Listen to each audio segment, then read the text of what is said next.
একটা সময় জঙ্গলমহল মানেই ছিল মুখ আর মুখোশের খেলা। জঙ্গলমহল মানেই গভীর অরণ্য এবং গামছা ঢাকা মানুষগুলোর চোখ রাঙানি। প্রত্যেকটা মানুষ বাঁচত, আজ আছি তো কাল নেই এই অস্তিত্বে।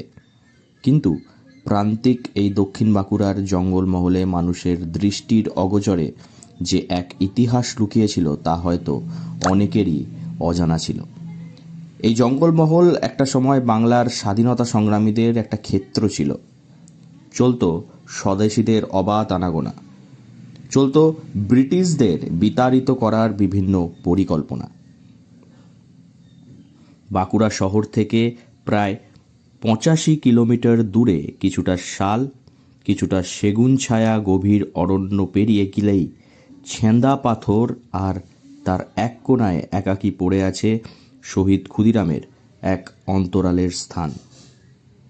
অম্বিকানগরের রাজা রাইচরণ ধবলদেবের সহযোগিতায় শহীদ ক্ষুদিরাম, বারিন ঘোষ, নরেন গোসাই ওনারা এই দুর্গম অরণ্য ঘেরা ছেঁদা পাথরকে বেছে নিয়েছিলেন বোমা বানানো, অস্ত্র প্রশিক্ষণ ইত্যাদি কার্যকলাপের জন্য।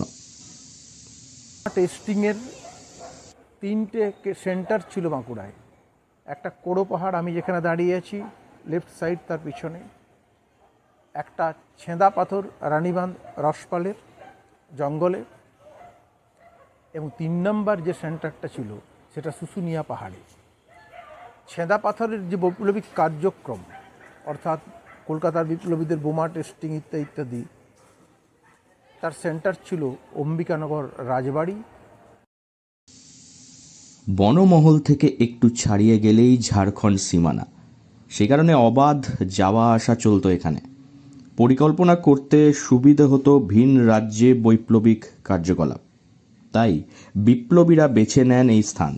এই স্থানে একটি মাটির দেওয়াল দেওয়া ঘর ছিল, যার মধ্যে একটি গুহা অবস্থিত ছিল। কথিত আছে নাকি এই গুহা অনেক দূর অবধি বিস্তৃত ছিল।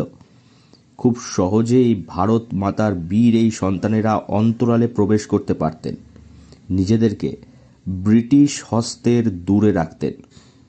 এই ক্ষেত্র থেকে বিপ্লবীরা অভিনব পদ্ধতিতে মাটির বোমা, যার ওপরের আবরণ মাটির এবং ভেতরে থাকত বারুদ, এই বোমা তৈরি করতেন। সারা রাজ্যের বিভিন্ন জায়গায় সরবরাহ করা হতো এই বোমা, টেস্টিংও করা হতো এই এলাকাতে।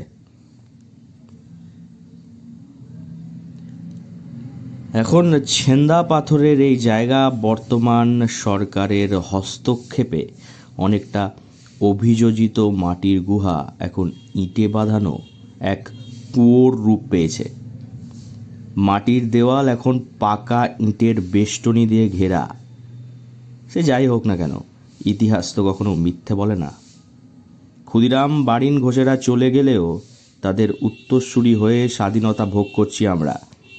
এই দুর্গম ক্ষেত্র যদি আরেকটু প্রাণ পায়, তাহলে আমজনতার জন্য ঐতিহাসিক দৃষ্টিনন্দনের এক ক্ষেত্র হয়ে দাঁড়াতেই পারে জঙ্গলে ঘেরা এই ছেঁদা পাথর। বাঁকুড়া থেকে নীলাঞ্জন ব্যানার্জির রিপোর্ট, লোকাল 18 বাংলা।